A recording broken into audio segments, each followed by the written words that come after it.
Welcome to the BEASTwriter family, dark side of BEASTwriter, where social media engagement is encouraged. I am your host, Ryan Sakamoto, and today we are going to be discussing the Raiders offensive line. That's been a hot topic here. And before we go ahead and get started, there's been people asking me, do you cover Las Vegas Raiders now? And the answer is yes. Obviously, majority of my content is the Las Vegas Raiders, but not to worry.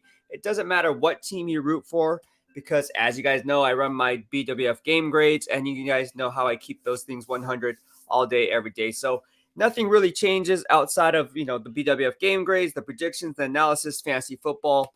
You know how that all binds in anyways, because you can't compare. I always say this, you cannot compare an apples to apples or make an apples to apples comparison if you're just comparing players to other players on the same team. You know what I'm saying? Like, you got to compare the same players to same positions to other different teams and based on the schemes and so forth. So in order to formulate my analysis, you guys know how I run it when I vote for the PFWA, first team all pro selections, rookie of the year, MVP, and all that good shenanigans. So I just want to say mahalo to each and every one of you for subscribing to my channel, and those who are picking up subscribers and joining the BEASTwriter family here. Really appreciate it in the dark side of BEASTwriter. So before we go ahead and get started, like I said, I just want to say shout out to everyone who continues to support me through it all. I wouldn't be here without all of you guys in my corner. All right, so let's go ahead and get started. We're not going to waste any more time because you guys want to know what's going on with this Raiders offensive line. Now, there's questions here. And again, if you're new to following me, I'm basically all over the map on social media. Some people just use it for Twitter, Instagram, TikTok, Facebook. I'm on everything, like everything. I'm on everything. Your boy is on everything, but YouTube is really where you're going to see a lot of my content, because at the end of the day, I post live videos straight from training camp, practices. I do a lot of different things in the description box. If you notice on my videos, I actually provide analysis for you guys. And then also in the description box, as you see in this one below, if you click on the description box, you'll see all my social media content as well as my website, beastwriternfl.com. So I write in-depth piece articles that really take a lot of time and effort to do it. So I do it all for you guys. It's more of the advanced reader, in terms of like knowing what to do and knowing all you gotta do is read, right? No, in order to know what to look for, right? And so that's how I kind of formulate my analysis, and I go off my game grade. So we are back in it. Let's get to some of your questions. I'm going to be toggling back and forth because I'm here on Facebook. I'm also doing this live on Twitter. I'm also doing this live on Twitch. Forgot. I'm also on Twitch. All right. CJ Sports Talk says, hi, BEASTwriter. What's going on, my man? How you doing? He talks about the Niners. He says, what are your top 5 49ers of all time? We're going to go ahead and get to those questions. Let's go ahead and talk about the Raiders. And What's Up G says, you should do a podcast with all the beat writers at Pub 365. Hey, that is something that I wouldn't be opposed to doing. I mean, I would love to do that. Right now, Vinny Bonsignori, if you guys don't know, he's from Vegas Nation Reporter for Las Vegas Review Journal and Radio Nation Radio. He's actually the host of Pub 365 at Tiscani Suites, doing a lot of good stuff with them. I'm just trying to help promote and give the exposure. It's a really good place. By the way, the food is awesome. I'm not joking. You guys know how I am with my cheat meals. The food is awesome there. In fact, what did I have that was recent? The steak is good, by the way, the ribeye. But then I also had the shrimp tacos, the shrimp jalapeno taco. Oh my gosh, so good. I'm telling you, if I was going to get seconds and stand there a lot longer, your boy would have got seconds. But I told Vinny, I was like, I got to hit the gym now, man. I got to work this off. So, yes, that's a good idea, getting all the beat writers into Pub 365. But I know other beat writers have their own things, and they're doing other things as well. So it would be cool to get as many people, if not the beat writers, other Raider Nation family in the Pub 365, because that's really a cool thing they got going there. Really excited for the silver and black, and really excited for the upcoming season. I'm stoked for the upcoming season because there's a lot to look forward to. And we're going to go ahead and talk about training camp. And if you're a Niner fan, it's all good, man. Because again, like I said, I have my grading system. I know what to look for. You guys know how I do this. Nothing changes from that aspect. All right, let's go ahead and talk about the podcast, this specific one, the Pick Six segment. And let's go ahead and talk about, well, The Raiders' offensive line, right? Right? So who will be the Raiders' starting offensive line? I mean, that's a question that we have to ask ourselves because we really don't know what the heck is going on there, right? So if you were to ask me the starting offensive line, how it's shaping up, again, when we talk about training camp, we need to talk about Coach Josh McDaniels and also GM Dave Ziegler. They kind of mesh with each other and bring in the type of players that they want. If you notice in all the press conferences, all these players have one thing in common. They're very smart. All right. So they get it up here. Another thing that I talked about is you have to be tough. And I'm not just talking, and I talked about it on Radio Nation Radio earlier this morning, but I'm not talking about being physically tough. I'm talking about being mentally tough. Because if you're not mentally tough in the fourth quarter grind and you get lazy or you can't tough it out mentally and know your backside assignment, that can lead to what? Penalties. And penalties do what? Are drive killers. So again, you want to see and find players who are mentally tough just as well as physically gifted. All right. Aside from that, being smart, tough, physical, you want to make sure that they can cross-train with the best of them, right? And learning different positions and also being fundamentally sound. So when you talk about fundamentals, and I talked about this on Twitter in my videos, I try to explain the different techniques based on the different positions where players are lined up. If you're a tight end, you're doing a combo reach block. I see a lot of that. They go in motion and then do this kind of like an install, I guess you would say, with a combo reach block. I'm working fundamentals, knowing how to seal off, knowing how to use proper leverage, knowing how to lock out, right, with your arms. You got to be able to lock out with your arms. So all these things play a role in the art of fundamentals. And when you talk about the Raiders starting offensive line, the left side for me is set. I'm just going to call my shot, whatever. Left tackle, Kolton Miller. Okay, boom. Pencil him as the starter. Then you got John Simpson. Boom. Pencil him as a starter at left guard. And then you got Andre James. Boom. Pencil him as a starting center. Barring any injuries, of course, as a Hall of Fame game is just right around the corner. The right side for me is where we're really going to go ahead and talk about the nitty gritty. All right. So the left side is basically the strong side. All right. But let's go ahead and talk about the right side, which is arguably the weakness of this team. All right. So you have a four-way camp battle, in my estimation, based on what I've been watching in training camp. All right, so you have Brandon Parker, who's the right tackle, played right tackle last year. I believe he's number 75, if I'm not mistaken. Correct me if I'm wrong. By the way, all the numbers, have it right here. All right, so Brandon Parker, 75, also graded him last year as well when I ran my BWF game grades. You have Alex Leatherwood, who can also be a swing tackle, but then also kick in the guard as well. Did it week 5, moving on. Played very well from that point on. We'll go ahead and talk about that later. But then you have the third player, who is Lester Cotton, another Roll Tide role guy who was kind of on the waiver wire. People are like, who is Lester Cotton? So I tweeted some stuff about Lester Cotton. This guy's a man among boys, right? 325. The guy is 6'4", undrafted free agent, has a chip on his shoulder, right? Was a 4-star recruit coming out of high school. And Raiders beat writers had the opportunity to meet with him today. All right. And here, Lester Cotton, you want to talk about a guy who has matured. Says, you know what? I was doing things my own way. For a guy to say that in the press conference, I was just doing things my way. Then I got an ego check basically and found God. And now that I found faith in God, it kind of molded me into the person he is today, right? Basically. So a man of faith and a guy who really believes that kind of catapulted him into the role that he finds himself today, which is working with the ones. Now, we're going to talk about why Alex Leatherwood's working with the twos. I'm getting some comments as I speak on Facebook about, if you guys don't follow me on Facebook, again, it's in the description box below. It's Dark Side of BEASTwriter. So on Facebook, I'm known as Dark Side of BEASTwriter, but on YouTube and Twitter, it's BEASTwriter. Twitch is BEASTwriter. Everything else is BEASTwriter except for Facebook, which is Dark Side of BEASTwriter. But Alan Santos is asking, he looks dejected. That's the term that was thrown out by a fellow beat writer. Says, oh, well, his body language was not good and he looks dejected, right? That these are some things that have been pointed out. And so for me, I'm new on the beat. So I don't really know Alex Leatherwood like that, even though I'm a Roll Tide Roll fan.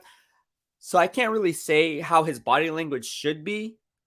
I can't say that he was unconfident in his presser when we were sitting down with him.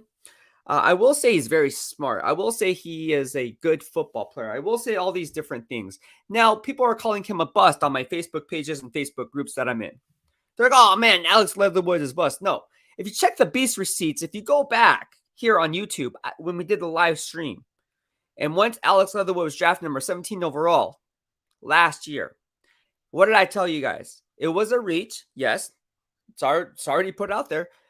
But he's better if he was kicked into offensive guard, right? And I ran grades on Alex Leatherwood. Again, if I'm going to praise or criticize a player, I better have the respect to give that player the ultimate respect by grading every single snap. All right? So when you watch Alex Leatherwood, every time he kicked inside, which was week 5, if I'm not mistaken, correct me if I'm wrong, week 5, he graded at a 7.2, which is near all-pro level. 7.0 is Pro Bowl level. 6.5 to 7.0 in my grading system is a Pro Bowl level. He graded at a 7.2 over the next 3 games after struggling at right tackle through the first 4.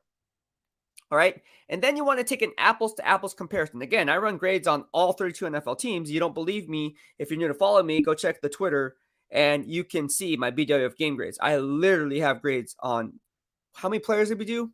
Almost 100. I don't rely on PFF. I actually watch 75 hours of game film. Kyler Murray, if you're watching, I don't make as much money as you, but you should be watching game film. You can't just get by talent. You got to have that work ethic. No, I'm joking. I'm not throwing shade at Kyler Murray. It was just something. That's true, though. I do watch that much film, and you guys know that. But getting back to it, Alex Leatherwood, right? Let's go ahead and talk about him, right? So in the game grade, 7.2 over the last 3 games, right? And that, of course, that's a small sample size to pull from. But again, it's an apples-to-apples comparison. Why? Because look at the talent he's going up against in those games. You have the Philadelphia Eagles. Who do they have in the middle? Fletcher Cox and Javon Hargrave. You guys know how I feel about Javon Hargrave when he was with the Pittsburgh Steelers, playing at a 34 base as a nose tackle, right? And when he bolted to the Philadelphia Eagles, I said, man, that's a huge blow. Then they had to kick in Tyson Alu to nose tackle. All right, I'm telling you, I can do this blind. We can talk about 32. Here we go. And then you talk about another team like the Denver Broncos, right? Or the Chicago Bears. Let's take a Chicago Bears apples to apples comparison, because who did they have last year?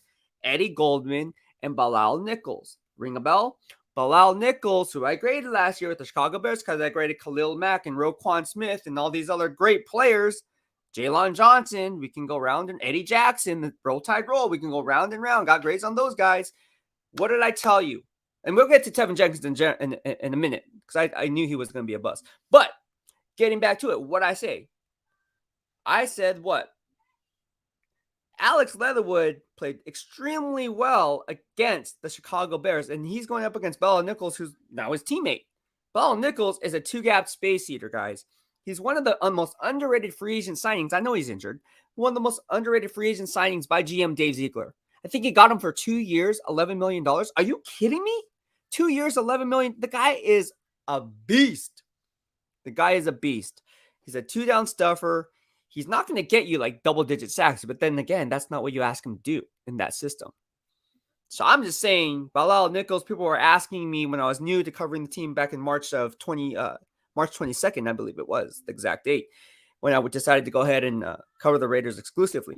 And I said, no, Bilal Nichols is a freaking beast. Like, you guys have no idea so who is he? So I ran an article on it if you guys want to see about that. But getting back to Alex Leatherwood, he's going up against good talent. I mean, good Pro Bowl talent, talented players, right? Really good players. So for me, if you're going to ask me, can Alex Leatherwood kick inside? Absolutely. And he can do it at a Pro Bowl level. So here's the thing, right? Here's the thing. Let's assume, and I'm going to put up these tickers up.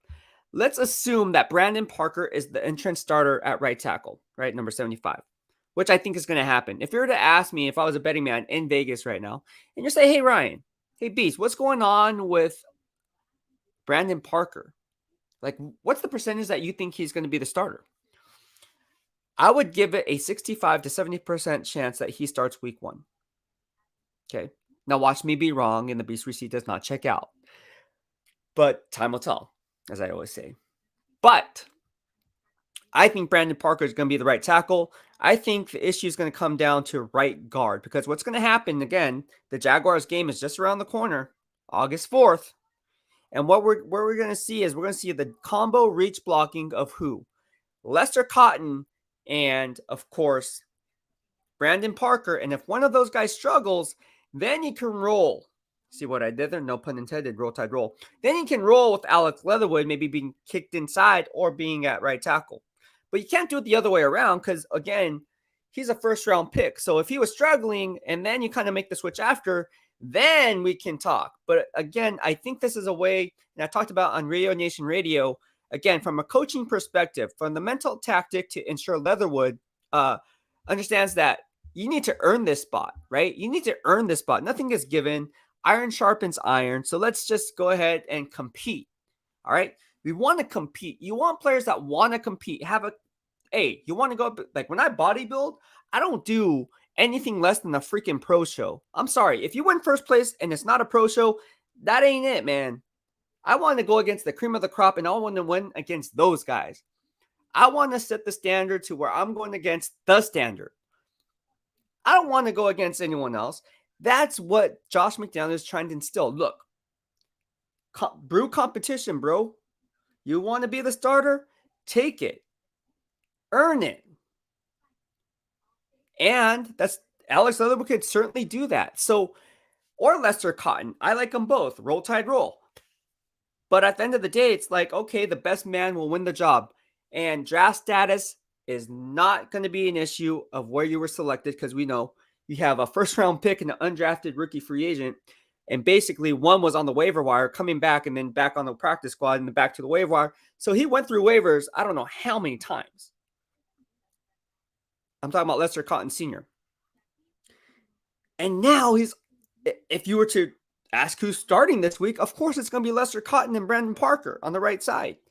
So again, I'm not going to hit the panic button yet on Alex Leatherwood. I still see a Pro Bowl talented player. I know people are calling him a bust. I'm reading the comments right now. Oh, you are crazy. You're so biased. Like Alex Leatherwood's garbage, blah, blah. No, he is not garbage, bro. Like I'm telling Alex Leatherwood is not garbage, bro. Like he's smart. He's tough. He's physical. He's football savvy. He gets it. He understands how to leverage. The thing about with that I have a problem with Alex Leatherwood, okay, is when you kick him outside to right tackle and he goes up against a speed rusher who's lined up at maybe a 5 technique or even in the wide 9, let's say he's going up against the San Francisco 49ers or someone who's lined up wide in 2-point stance. He has trouble with his angle sets in pass pro or his jump sets in pass pro or his vertical sets in pass pro because what happens is he over pursues one way and then the rusher will just come back and counter the next, giving up inside integrity or outside integrity. So again, it's year 1 for Alex Leatherwood. I'm not saying, and no one should say, oh, he's a bust. You cannot call a player a bust after 1 year. Okay, Jamarcus Russell. Okay, I get it. Aside from Jamarcus Russell, more times than not, no, in all honesty, you can't call anyone a bust after 1 year. Year 2, if you guys know anything, and Coach Jim Harbaugh taught me a lot during my time when I was covering the San Francisco 49ers under Jim Harbaugh. I love Jim Harbaugh. I get that question asked all the time. What coaching staff did you like the most? Da, da, da, da, da. Who's the better team? Who had the better defense? Was it under Jim Harbaugh's linebackers, or is it this linebacker corte of Kyle Shanahan? Or trio of linebackers in that 4-3 base, whatever you want to call it. Look, Jim Harbaugh, to me, ran the best practices. And they won 3 straight NFC Championship games and 1 Super Bowl berth. 3 straight. Sorry, Matt LaFleur. Couldn't get it done, man. You had your chance, but you were almost there. Beating the San Francisco 49ers, but couldn't get it done. But Jim Harbaugh, who's got it better than us? Nobody. Because Jim Harbaugh, the way he ran practice, I see similar things in the way Jim Harbaugh runs practice and the same way that Josh McDaniels run practice, in that it's like they're putting on a clinic. It's boom, boom, boom, boom, boom. You hear that horn, boom. You don't dog it. You don't walk it to the next drill. You don't. If you're jogging or walking, nah, man, you're sprinting to the next drill. You're hungry to go to that next drill. You're eager. You're trying to be as efficient as possible.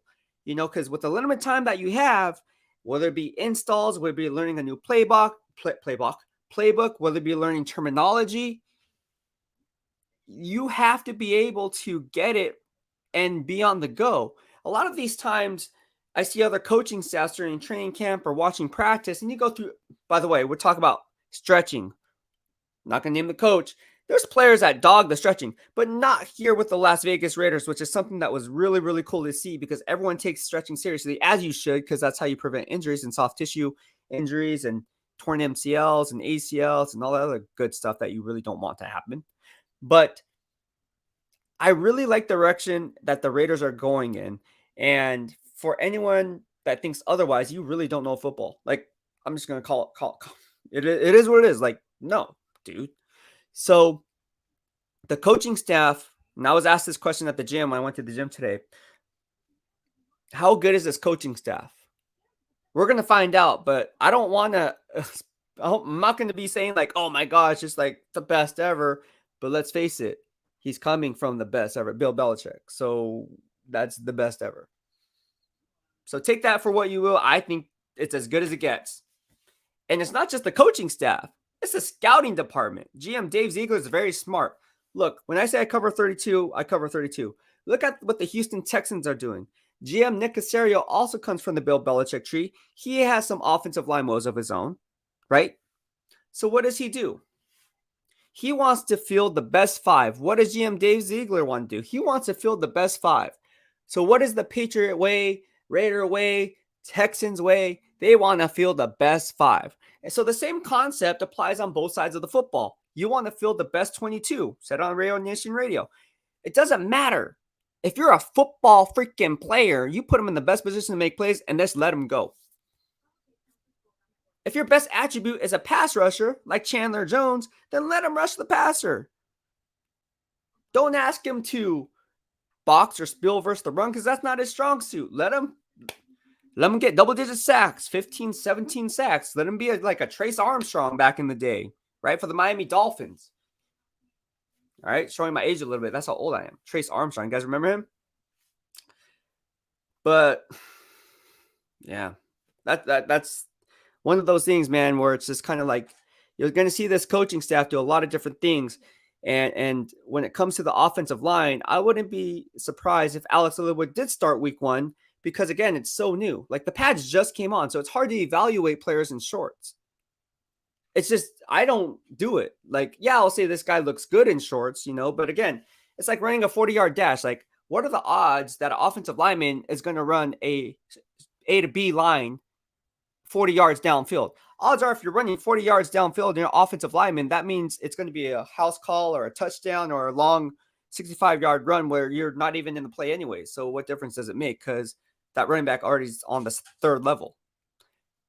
So same thing applies. Like, I don't care how you practice in shorts. It really doesn't matter to me. When the pads come on, how do you leverage your splits? How do you seal block? Can you hit that backside gap? Can you pull and trap and hit that moving target on the second level? Now we're talking football.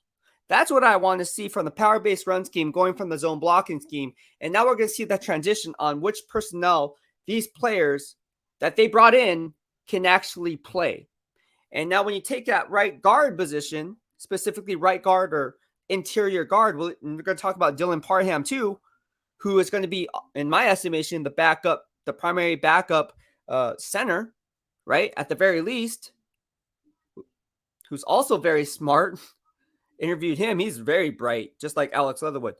But getting back to Dylan Parham and Alex Leatherwood and Lester Cotton, that's a three-way camp battle that I can see playing out. It could be anyone's game at this point. Because if Dylan Parham shines out, and he's going to get those opportunities because he's a rookie, so you want to get those mental and physical reps, live action.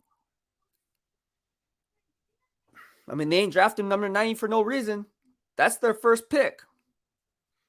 So, and now you guys know the clips I put up of Dylan Parham and what I think of Dylan Parham. it's all about learning the terminology at this point for him, because I think he gets it physically and mentally at the end of the day. It's just going to take time because the speed of the NFL down in the trenches is very fast, very physical. Not saying he's not very fast or very physical, but when you get acclimated from the college game to the NFL game, it's vastly different. It's vastly different. So that's what you have to look forward to. But getting back to it, roll tide roll. I think it's going to come down that right guard position to Lester Cotton versus Alex Leatherwood.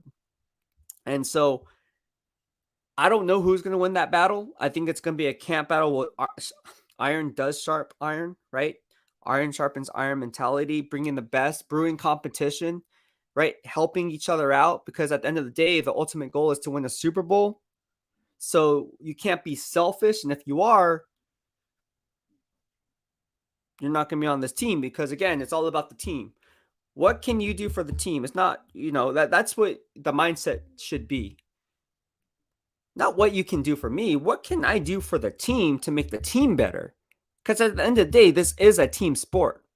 At the end of the day, job security is something that people always talk about. And there are players who are insecure and be like, nah, man, I'm not helping you. You're trying to take my job. I ain't helping you, bro. I've seen it. Trust me. I have friends who are players who are like that. Because at the end of the day, yeah, your job is put on notice. If you see a player get drafted like Dylan Parham, yes, and you're fighting for an offensive starting position, or you're in a contract year, of course you're going to look at it and be like, gosh, dang it. Trust me.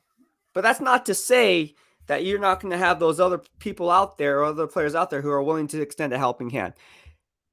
I think it's going to be fun to watch. I can't wait till the Jaguars game comes out. And again, I don't expect, and someone asked me, how do you think that offense is going to be run? It's going to be very vanilla.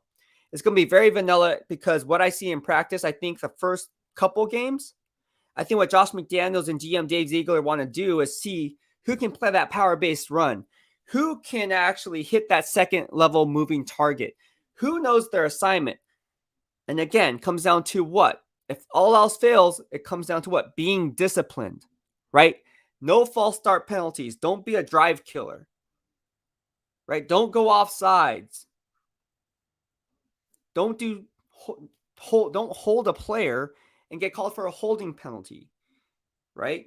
When you lock horns, make sure that you don't get them outside the pads. So when that whoever you're tackling will be a linebacker who tries to freaking run around you, it's not an obvious holding penalty. Holding happens on every single play. It's just a matter of how much the ref is willing to, allow, right? And that's a different topic of conversation. But at the end of the day, for the most part, hey man, can you combo reach block?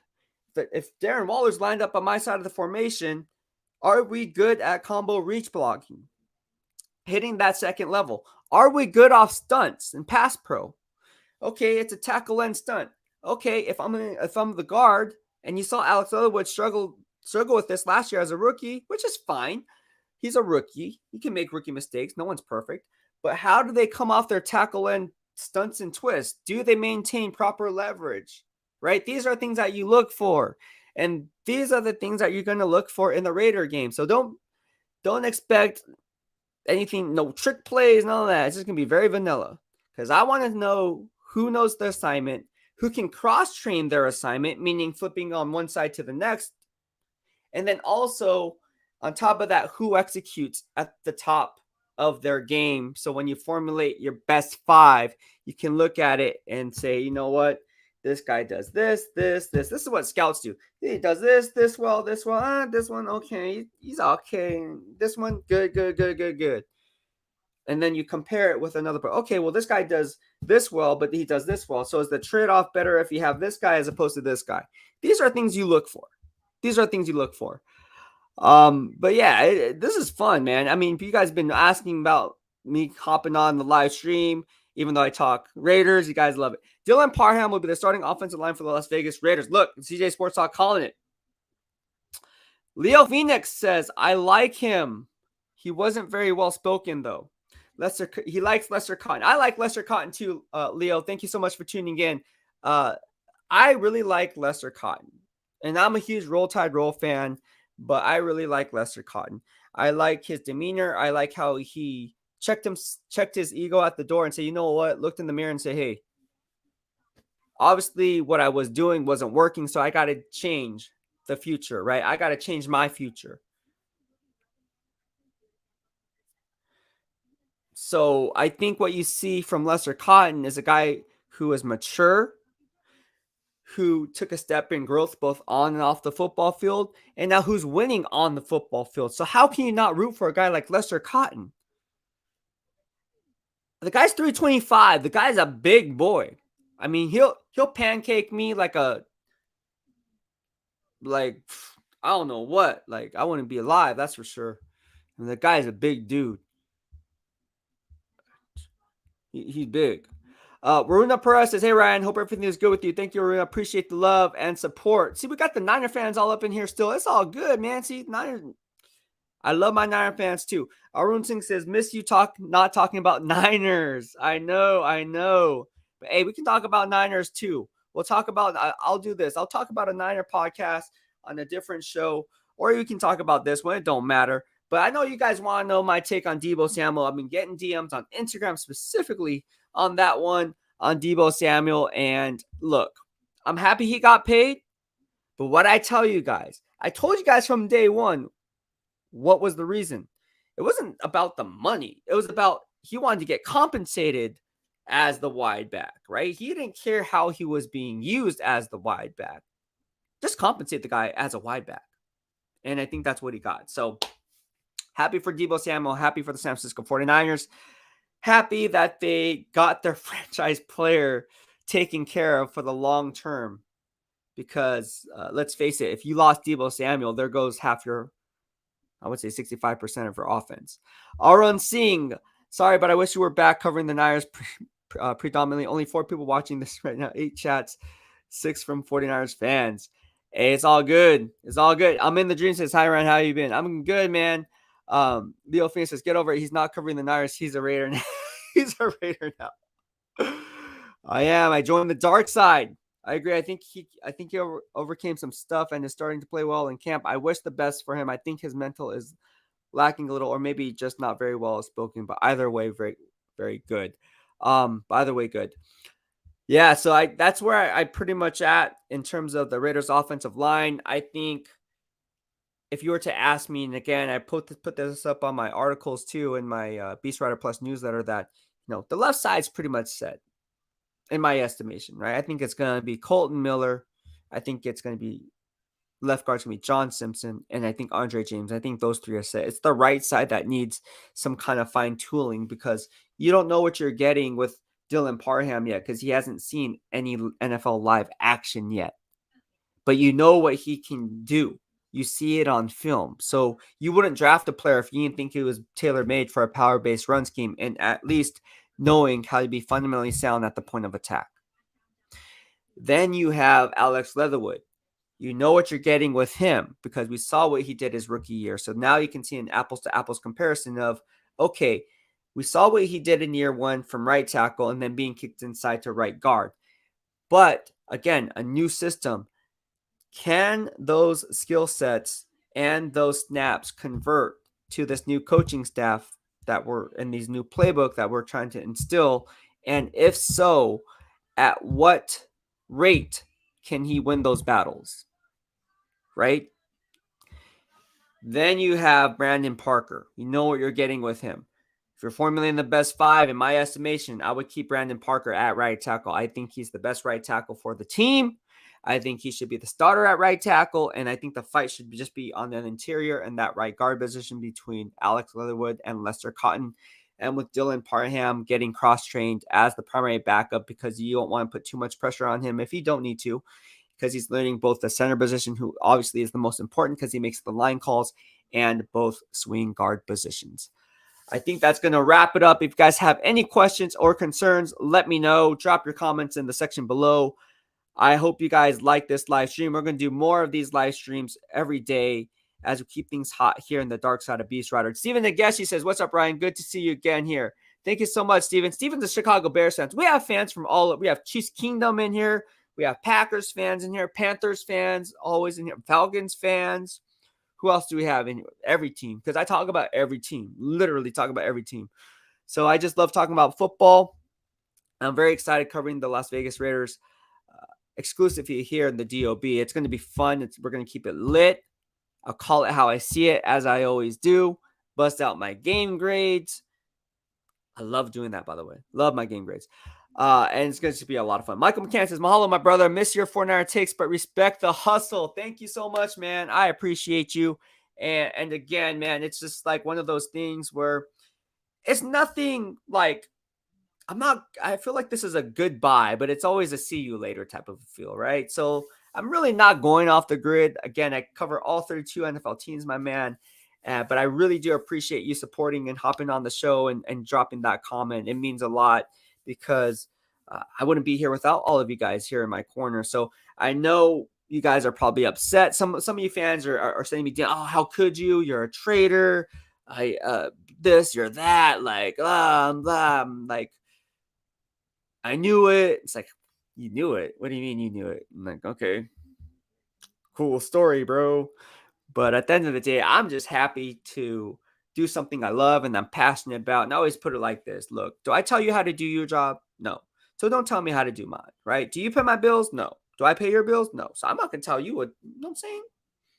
It's a job. At the end of the day, it's a job. It's a career choice, right? So as long as everyone's succeeding, who cares? Because it's your life and it's your life to live. So that's all I got to say about that.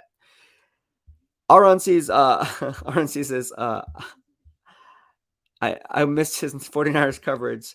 James Foster says the Raiders are intriguing. They are. The Raiders are very intriguing. They are. Okay, we got my man Alan Santos, who happens to be a Raider fan here on the Dark Side of BEASTwriter Facebook page, is asking about Alex Leatherwood being dejected. Reports are that he was being dejected, his body language was off, and he had a monotone voice. What are your thoughts on that? I don't have any thoughts on that because at the end of the day, I don't know Alex Leatherwood like that yet. This is my first year, so I'm not going to say one way or the other. And look, what I will say is everyone is human. Everyone can have a bad day if they want a bad day. Like I have bad days, and I go to the gym in a crappy mood, and I don't want to talk to nobody. I just want to get my lift in and go the F home, right? But for someone or for anyone to say that I'm a bad person because of that, I don't, and you never met me before, or that's the first time you interact, you know what I'm saying? You can't really put two and two together. So I'm not the best person to ask on that one because I don't know. What I will say is what I see on film and what I see from him during practice is I see a guy who's very smart, very bright, who is very confident in his ability. And for one reason or another, he's just running with the twos because Lester Cotton may potentially be playing a little bit better. So we have to see how that one plays out. And again, this is strictly on the Raiders offensive line. I know you guys wanted my take on the secondary. I did a BEASTwriter Plus newsletter on that, on the techniques that are being taught. Again, this is my 10th training camp, believe it or not. I'm getting old. This is my 10th training camp covering the NFL. It's crazy. But now that I think about it, damn, you're old, BEASTwriter. But anyways, through 10 training camps, I also seen different coaching staffs. So I kind of pick and choose and see, hey, look, like what kind of drills are they teaching based on the techniques that they're playing? If they're playing a cover 3, are they be doing a lot of press man or a lot of off man, right? So there's 4 different techniques that you can kind of talk about, right? Press man, off man, press zone, off zone, whatever the case may be, right? And then you have different ROE, rules of engagement, off of that based on the scheme inside the secondary, right? And we talk about middle field close, middle field match. We can talk about Ripley's match. We can talk about cover 7. We can talk about a cover 3. It's not strictly a cover 3. It could be a cover 3 cloud, could be a cover 3 sky. And there's also different rules of engagement off that, off a 3x1 set, off a 4x2 set, based on where each positional player lines up, whether it be a running back or a tight end, because you always want more times than not one more player than the other team has on the strong side of the formation. So again, would be twist formation. You have rules of engagement on that. So again, cover shells, there's different layers of the onion to get to the core when it comes to dissecting and running my DOB great game grade. So you really got to know what to look for. You can't just be like, oh, well, this this guy was targeted as the nearest defender. It's like, yo, bro, just because it is near defender, it doesn't mean it was his fault. Like, what if you're a free safety in Trayvon Martin and all of a sudden your last line of defense, and let's say, for instance, I don't know, Trayvon Mullen gets beat deep, but then he was just in a help position because last line of defense. Are you going to pin it on Trayvon Martin because he was a last line of defense? No. But some people do. Like, oh, that was Trayvon Martin's fault because he gave up that touchdown. It's like, nah, bro. Like, how can you say he gave up that touchdown? Did you see his pre-snap to post-snap split? Did you see where the other players were being lined up? Like, there's no way he can cover that much ground or being asked to cover that much ground in that situation. And did you see the technique that the boundary cornerback was playing in or the slot cornerback was playing? He's playing with inside or outside leverage. So based on the leverage that you were coaching him, there's no way that was Trayvon Martin's responsibility on the back end. I don't know. And then I see film and I see people being like, oh yeah, well, like, yeah, he gave up that play because he ran that route. And oh man, he just got juked. It's like, nah, man, like, what are you talking about, bro? Like, I don't know. Crazy. I'm in the dream. Says, Ryan, glad you're back and continue doing a phenomenal job covering the Raiders. Thank you so much, man. I know you're a Niner fan, but again, we're talking about all teams, man. We talk about the Denver Broncos. How you guys know I tout them as the best secondary last year. Them and the Patriots are 1 and 2. Now you have J.C. Jackson going to Los Angeles Chargers along with Khalil Mack and Asante Samuel Jr. And the Los Angeles Chargers are the real deal, man. Even though in the AFC West, they're the real deal. And then you got the Denver Broncos getting Russell Wilson. They got their best run defender in the NFC West on the San Francisco 49ers and DJ Jones. In my grading system, DJ Jones is the best run stuffer, hands down. So now the San Francisco 49ers, in 3 years' time, lost the best run defender in 2 out of the 3 years. The first one being DeForest Buckner, who is the team's best run defender. Then you lose DJ Jones, right? So that's another issue we can talk about. The 49ers and the D-line and the offensive line is just horrendous. Don't get me started on the 49ers offensive line. It's a disaster there. What I tell you guys about the offensive line, I told you guys from day one, I say, you know what? Kyle Shanahan is good at scheming things up because he knows he has a strong offensive line. So again, when you do these little movements where you move him one way, right? The zone blocking scheme is good for that. The athletic linemen are good for that. You can hide a player's weaknesses once you get a guy out in space. Because then it's all about leveraging. And you already know as an offensive lineman, because you're the smartest unit on the football field, you know where the play is going. I feel bad for Niner fans. Leo Phoenix says, Cotton seems to be taking over. Leatherwood seems a little bit bothered. Hey, man, yeah, you know what? I think this is good for Leatherwood. And Alex, if you're watching this, which you're probably not, but if you are, or someone is that knows Alex Leatherwood, let me tell you, Alex Leatherwood, man, I like Alex Leatherwood. I'm a fan of Alex Leatherwood. He's not a bust. I think he's going to do well. I love Lester Cotton too. I like them both. So from a player perspective and a player evaluation, we talk about evaluation versus valuation, right? Where a player gets selected and the valuation of that player. They marry each other in a lot of different ways. I think Alex Leatherwood is a little bit more athletic for the position that and what they ask him to do, especially on pulls and traps. I'm not expecting Lester Cotton to get out in space and pull and hit a pulling strong side linebacker and seal him off and having Josh Jacobs run for a 75-yard house call. I'm not going to make that call. I mean, you know what I'm saying? But he can trap. He can counter. There's a lot of different things you can do with that. And again, under Josh McDaniels' offense, people tend to forget. He runs empty set formation a lot of times anyways. So when people are asking me, I know we're kind of going off topic here, but the question was asked was, who do you think is the leading wide receiver once all is said and done? I say, you know what? It's going to be Hunter Renfrow. Hunter Renfrow, hands down.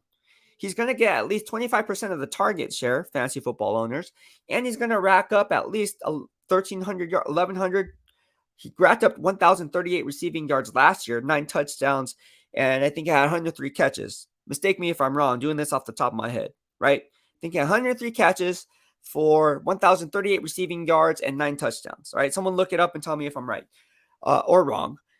But when it comes to the offense that Josh McDaniels runs, he's going to get a lot more target share than what he got under John Gruden. Because a lot of the focal point is going to be on Devontae Adams and Darren Waller down the seams. Again, if you're running a cover 3, which a lot of teams now run cover 3, you have 3 deep, 4 underneath defenders, at all times, Hunter Renfrow is going to find that soft spot in zone coverage. And again, you can scheme things up how you see fit. You can do a high-low concept on the right side of the formation. There's a lot of, you can make an unbalanced line. All right. There's a lot of different things we can do to set up real estate for Hunter Renfrow to kind of work with from the slot. So Hunter Renfrow, for me, I think he's going to rack up 125, 130 catches. I know that sounds crazy, right? 125 catches? No, I think he is. Because, again, what the Josh McDaniels offense does is it utilizes the slot a lot. That's the security blanket. Julian Edelman, Wes Welker, right? Just to name a few. Those guys racked up some serious play. And if you're a fantasy football owner and you're in a PPR league, play them all day, every day. If you're a PPR valuation game, man, take them. Hunter Renfrow. I think he's going to go for 1,200, 1,300 receiving yards. I think he's going to have 13, 14, even possibly 15 touchdowns. Hunter Renfrow, if he can remain healthy, is going to be the top 3. He's already a top 5 wide receiver. He can go in the top 3, top 1 to 3 conversation when it's all said and done after this year. I'm just saying. Leo says it's a good problem to have for our Raiders. They are both really, really good, which is solid. Yeah. Very true. They're both very good. Yep, Edelman and Welker, 8 in that offense. Yeah, they did. What's up, Eric G? 182. Holla at your boy, man. How you doing today? Silver and Black, Dark Nation. I was gonna say Dark Side of BEASTwriter. Here we go. Raider Nation in the house. And Michael McCann, Niner fan, says, how is Cole Beasley still available? I don't know why. I don't know how that's Cole Beasley. People are like, who's Cole Beasley? He played for the Buffalo Bills with Stephon Diggs. Cole Beasley. Short, shifty, good slot guy. I don't know how he's still on the table. But you never know. Players get hurt all the time. Knock on wood, no player's going to get hurt in this game against the Jaguars in the Hall of Fame game, but you never know. Injuries happen. And so this is the thing that I always say. The Raiders should not hit the panic button because, GM Dave Ziegler, being the great GM that he is, he already has a list of potential players that are potentially going to be roster cuts when the 15-man roster is being formed. So he has a pro personnel guy already doing the legwork on the rosters. Okay, what offensive lines are stacked right now to where possibly or potentially we can kind of get one off the waiver wire if they decide to cut one and keep another at a certain position. Same thing with the Raiders, right? They're stacked at wide receivers. I was asked this question on Radio Nation Radio this morning at 9 a.m. How many receivers are the Raiders going to keep? I think they're going to keep 6. How are you going to leave Mac Hollins off, right? You already had Devontae Adams. You have Hunter Renfrow, Demarcus Robinson, Keelan Cole. I'm just saying. They have ammo. And so the more you can do, the more valuable you're going to be. Obviously, if you want to make a name for yourself, tweeted this out earlier on my Twitter at BEASTwriter. Go ahead and make a name on special teams, please. If you take good angles and can play in space, go out and try to be the gunner. If you can get a free release off the line of scrimmage, right? Get those DBs' hands off you. And then cut back inside and make a play, you're going to make that roster. Special teams is a lost art that shouldn't be because a lot of these games come down to special teams, especially in the playoffs. It comes down to field position, field goal. So if you want to talk about flipping the field, get you a special teams ace who can give you not only a boost if you need it, could be a forced fumble, it could be a fumble recovery, it could be a hustle play on the backside, it could be a big hit. I like special teams. I think it's a third of the game. But yeah, it often goes unnoticed because it's not the sexiest unit. But arguably, when it comes down to it, it could be the most efficient unit because, again, more times than not, you're either punting it or you're scoring points. Would it be an extra point? Would it be a field goal? So, yeah. That's my special teams rant. Leo Phoenix says, what grade are you giving our O-line? Letter grade. I think we're pretty solid, right? Ooh, that's a good question. I will reserve that grade until I watch the preseason. Again, I want to see how these guys do in pads. In shorts, when I was watching training camp over the last couple weeks, I see what they're teaching and what they're coaching. It's one way to see it, but I want to see the live action. I want to see how they leverage their blocking techniques. I want to see who can anchor. I want to see who can actually understand his assignment and actually hit that second level on that combo reach block. I want to see the penalties or lack thereof against the Jaguars. I want to see disciplined football. I want to see who is smart and who can actually play a swing guard position or tackle position if you're Alex Leatherwood or Brandon Parker. I want to see these things because the more valuable you are to your team and the more things you can do for your team, that's going to make the team overall and the extensive unit overall, especially when it comes to offensive line, a lot more cohesive. And again, where communication is key on the offensive line, that's where I want to see, because again, these 5 guys or 5 men have to be able to work off one another without having to communicate verbally sometimes. What I mean by that is if you're playing in Kansas City, you guys know how loud that place gets. It's the loudest stadium in the entire NFL, and you have to go off a silent count, but yet you can't really communicate to your teammate because the right tackle, you're the center of the right tackle, and you're making the call. Well, you guys have to know and play off each other and know what each other's doing so you guys don't have a mishap mid-play. Not everything's going to go as planned. I always tell people this. Not everything's going to go as planned. But if you have a cohesive unit where team chemistry is there, you can play off one another and there'll be no drop off in production. If you were on a championship team before and you had good, strong team chemistry, you know what I'm talking about. Team chemistry wins every single time over a great NFL roster. A great roster with great players is great only if you can communicate, have team chemistry, and discipline, and fundamentally sound. So when it comes to this unit and answering your question, I'm going to reserve answering that question until I see preseason games and see how they do in against live action. I like that question though. I like that question a lot because look, it's not as bad as people make it out to be. Like people are, oh man, it's the weakest link, and it is. Don't get me wrong, it is the weakest link on the offensive line, or on the offensive line, on the offense, right? You can't say it's tight end because they have Foster Moreau and they also have Darren Waller there. You can't say it's the wide receivers, obviously. You can't say it's the running backs. You have a two-headed monster with Zamir White and Josh Jacobs, so you can't say that. You can't say it's the quarterback. You have Derek Carr, Jarrett Stidham, and then obviously Nick Mullins. You can't say it's the fullback, right? So, I mean, like, what other position is the offensive line? Of course, that's the weakest link. And when they say you're only as strong as your weakest link, well, you're only as strong as your right guard. Because that, to me, is the weakest link outside the right tackle. I would say that's 1-2, 1A and 1B, right? So the right side of the line is the team's weakest link. My estimation. I don't know. Maybe someone has a difference of opinion, but prove me wrong. I think it's the right side of the offensive line. Now watch the left side struggle and the right side do well against the Jaguars. Michael McCann said, thoughts on the Bears taking calls on Tevin Jenkins. Look, check my Beast receipts here on YouTube and type in Chicago Bears draft or type in Tevin Jenkins. I criticized this pick. I didn't like this pick. In fact, my girlfriend's, I know I'm going off here, but my girlfriend's sister's husband, right? So brother-in-law, I guess you would say, he is a huge Chicago Bears fan. And he asked me when he was drafted, he's like, what do you think about Tevin Jenkins? I was like, nah, man, I don't like this guy. I don't like it. There's other players that they could have drafted. Go check my Beast receipts. It's all there. What are the players where scheme fits? What are the players were highly rated? I mean, I don't just go off a big board and be like, oh, yeah, let's just name players, and, he's the best player, so they should have got him.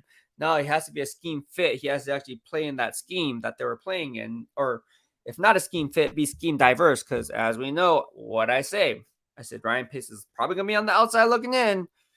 And boom, what happened? In comes Ryan Poles from the Kansas City Chiefs, the Brett Veach tree.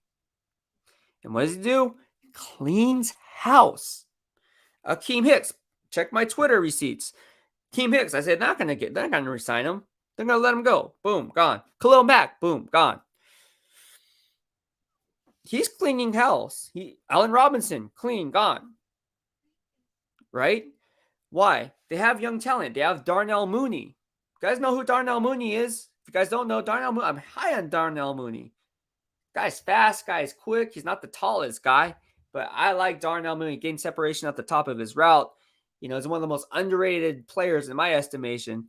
I like Darnell Mooney. When I ran grades on him, he did really well. But on the flip side of that, you have Roquan Smith, right? Roquan Smith, who was rated as the best in my system, in my grading system, graded as the best off-ball linebacker in terms of being in pass coverage.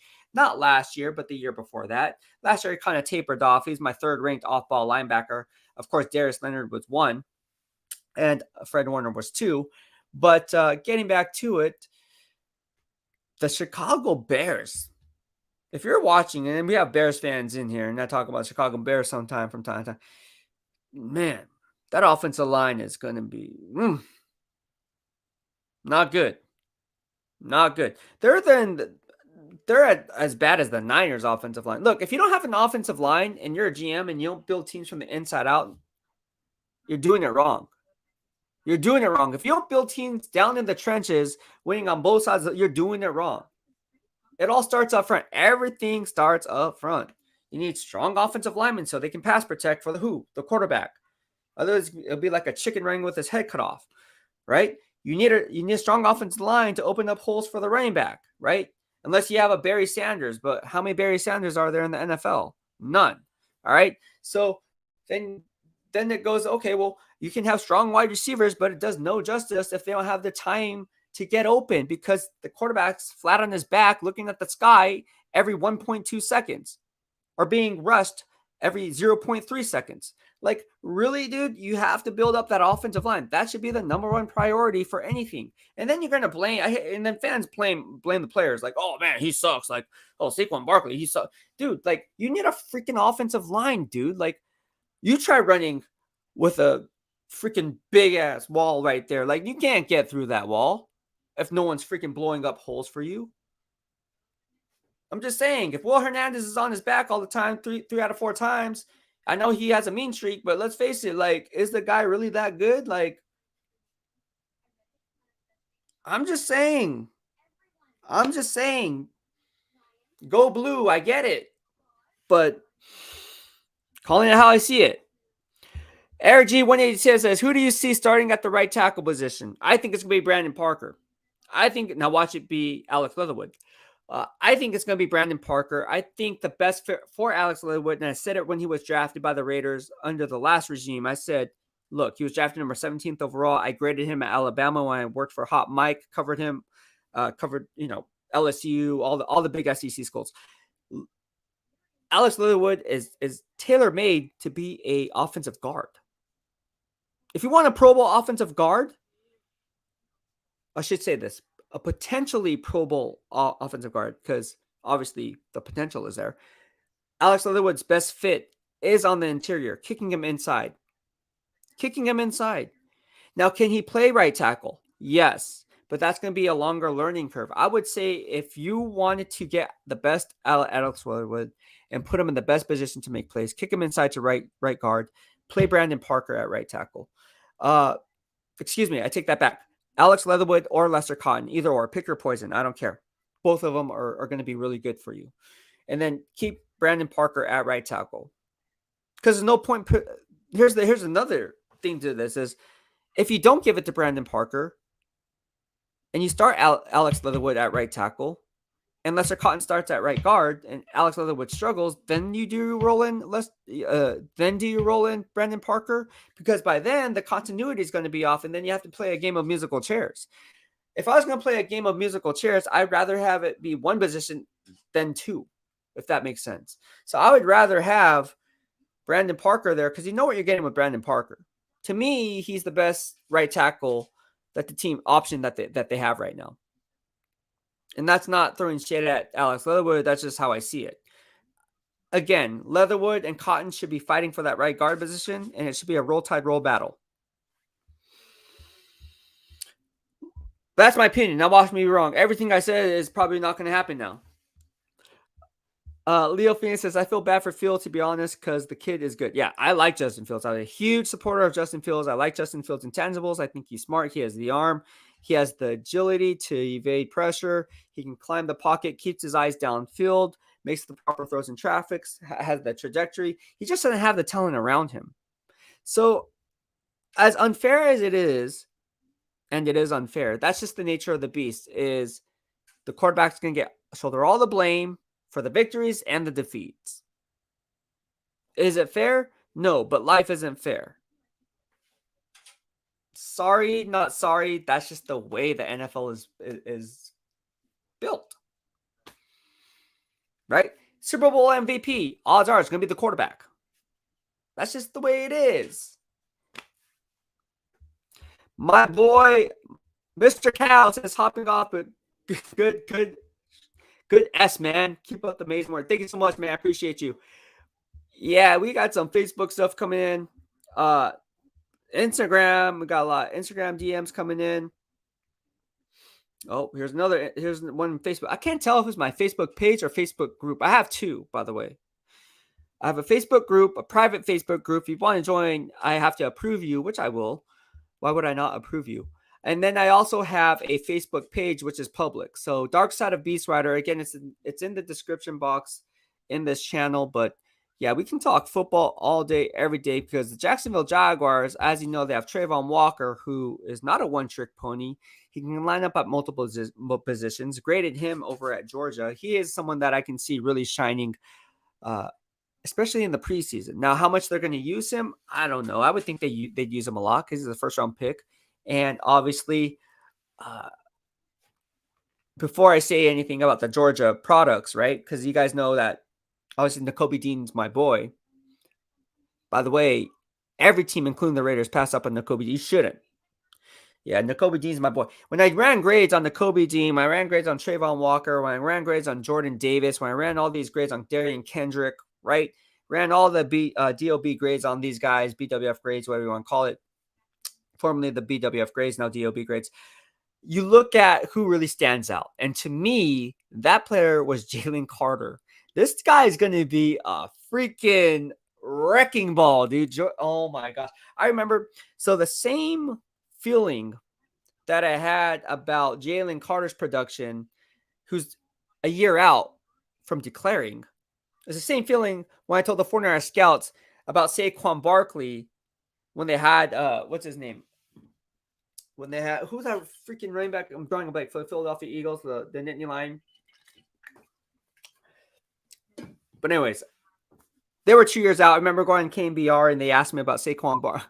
Like, who do you think is going to be good? And I was like, well, it's going to be 2 years from now, but I really like this kid named Saquon Barkley out of Penn State. And they're like, where'd that come from? I'm like, man, I've been watching game film.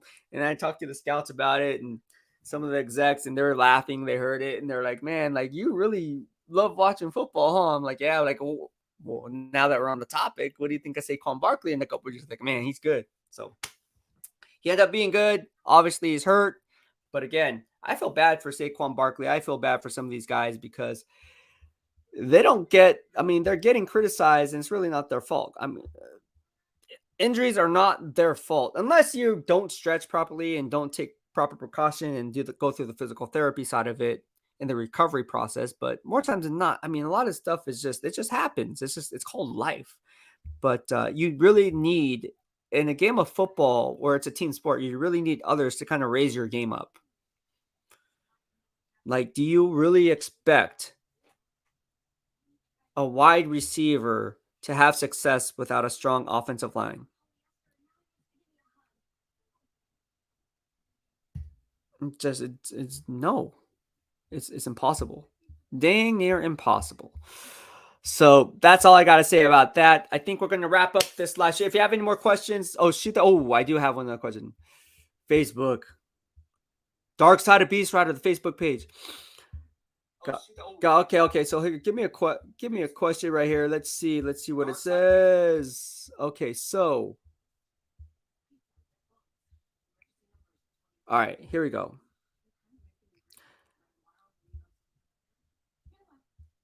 All right, so this is a loaded question. So the Raiders. Okay, so His question is, you said Trayvon Martin has Pro Bowl potential. What makes you think that he will be a Pro Bowler in 2022? That's a see, you're on to me. That's Coach Patrick Graham says. You guys don't know what happened there. I kind of had a Freudian slip, kind of got ahead of myself there, and I said, so you said you're transitioning to a two gasket, and he never said that. Which, by the way, he did never say that, but it was a Freudian slip on my part because I was like, nah, they're playing a 3-4 base defense. If you look at who they brought in, like Bilal Nichols comes from a 34 base scheme. You have guys like Jaron Brown comes from a 34 base scheme. You have all these players coming from a 34 base scheme. They draft players from a 34 base scheme. LSU, nose tackle Neil Farrell. I mean, come on, you ain't drafting to be a 3 tech. You drafted him to be a 0 or 1 or 1I. Okay. So when you look at that and then you put it all together, that's why Coach Graham was like, I see what you're doing there. It's like, nice. She's like, nice try. I'm on to you. Love Coach Graham, by the way. Coach Graham is smart. I like the way he's doing business. I'm just a huge fan of Coach Graham. Think he's going to do wonders for that Raiders defense and put everyone in the best position to make plays. He's very smart and very attention to detail oriented, which I really like and what I look for in a coach or a coaching staff as a whole. But getting back to your question, all right, about Trayvon Martin, the same things that I see in Trayvon Martin's game is the same things that I see in Jimmy Ward's game, especially early on. If you remember Jimmy Ward coming in that 2014 training camp, I did a lot of homework on him. Obviously, I was friends with Dante Whitner's mom, who then gave me when I would interview with Dante Whitner, who was coaching up Jimmy Ward, and I would ask him, hey, what's going on here, man? Like, give me some insight, bro. And so slowly but surely, he's like, hey, man, Jimmy's smart. He does this right. He asks all the right questions. It's almost like he's not a veteran. Obviously, he's a rookie, but he talks like he's a veteran. He's a leader. He's not the most vocal guy, but he gets it, and he does really well. So as I was writing my reports and hopping on YouTube and doing my live streams and on Facebook and so forth, and I was putting this information out there, and then I would watch practice, and I'd be like, okay, well, players are always going to hype up other players, right? They're always going to say the right thing. They're never going to downplay, well, this guy sucks. Like, he's horrible. They might say that behind closed doors. And obviously players have told me this behind closed doors, but to the media and out in public when we're doing pressers, they're not going to say that. So Jimmy Ward, I was like, okay, let me watch Jimmy Ward. Let me, because I need to know. So, right. So I watch these team drills and I'm like, oh man, this guy can play. And I see him making plays on the ball. Man, this guy's a ball hawk. He shouldn't be playing strong safety. He should be playing free safety, not boundary cornerback or playing the slot cornerback position. He should be a free safety. And I tweeted this out. You guys can go back in my Twitter and from 2014 on, and you guys can see what I have to say about Jimmy Ward, about his natural position being free safety. And then obviously went on record saying it shortly thereafter once the conversion was made. But Trayvon Martin, I see similar traits. A guy who's very smart, very football savvy, gets it, can be the leader of the defense. He's not going to be the most vocal in terms of like a Ray Lewis type, but when he talks, people listen, right? Always in position, fundamentally sound, takes proper angles to the ball carrier as a last line of defense. He has the range to cover, but then also he's smart enough to go ahead and know when to cheat and know when to back off. So when you look at that all together, and again, of course, you can talk about the agility, the change of direction skills, the fluid hips to run with the speedy wide receivers, and then understanding and knowing that when you're the last line of defense and you're the last line of defense as the help defender, will be a single high in a cover 1 or a cover 3, whatever the case may be, or if you're playing a split coverage on the back end and a cover 2 or a cover 4, he always knows where the weakest link on the field is. And he always understands.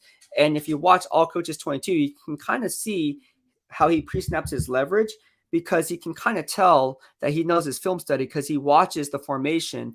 And there's certain tells, I'm not going to name the tells because I'll be calling out the player, but there's certain tells on certain teams. They do certain things, and that's like a game of poker. It's like, oh, I know what you're doing now, right? And so you pick up on little things like that. And that's what's great about All Coaches film is you get these tells based off formations or based on different looks. And again, down and distance, as we peel back layers of the onion to get to the core, you look at the down and distance, you look at the personnel that they have on the field. They might bring in 22 personnel, but is this tight end on this formation using this personnel on this play when they do this?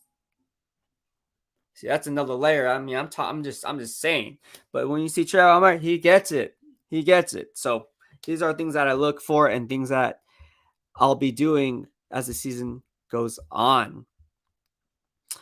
Michael McCann says, good to see you, bro. Keep posting. Are you doing a fantasy football draft show? I am not. I've been asked to do this. I've had a few offers on the table for fantasy football.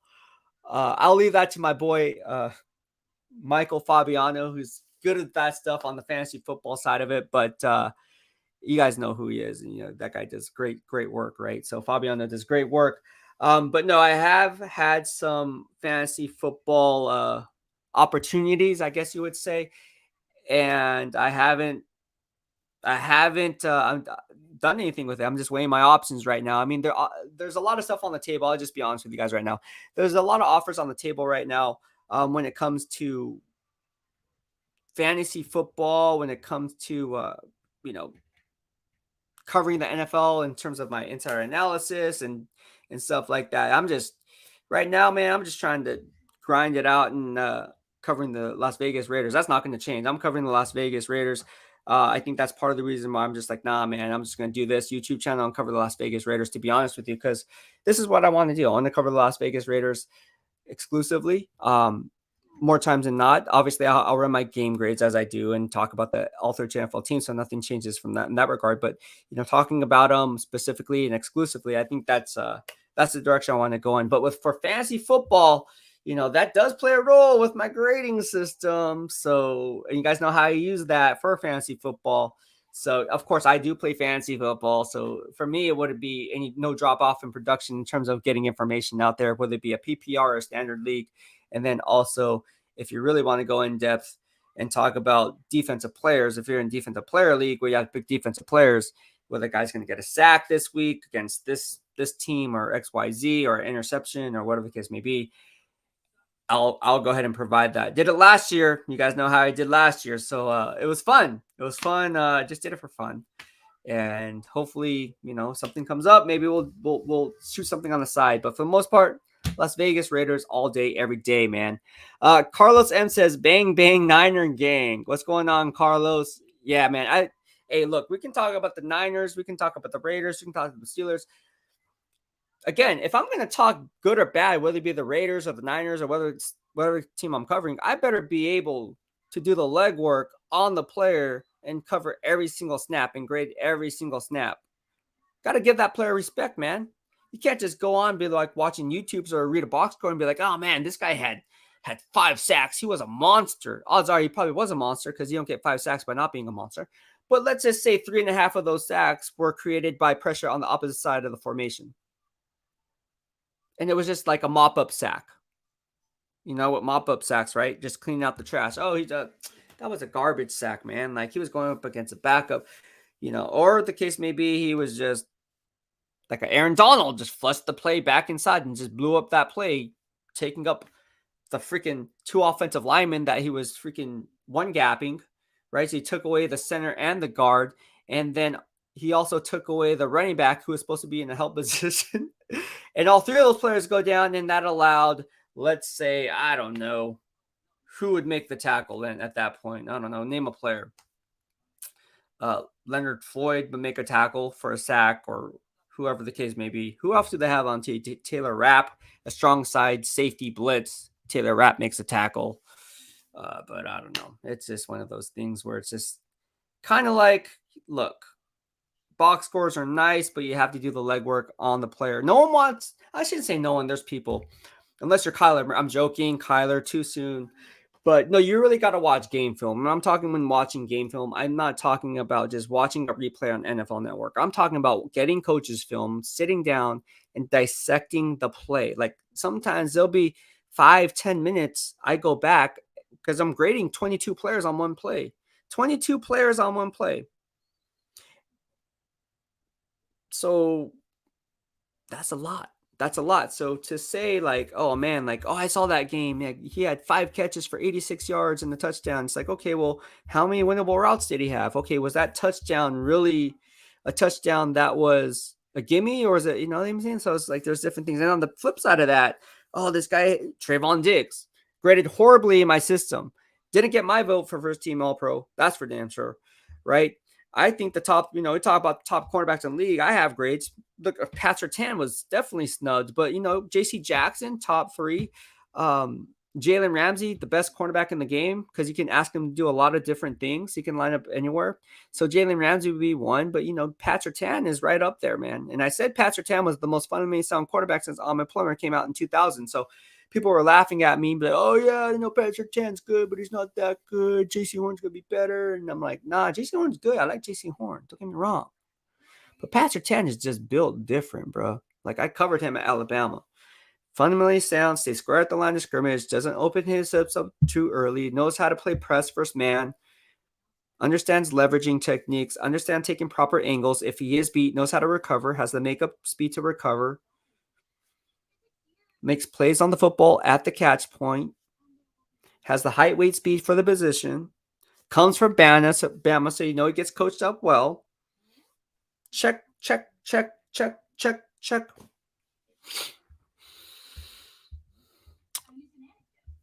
Turbo Durant says, hey bro, are you a Raiders fan or what?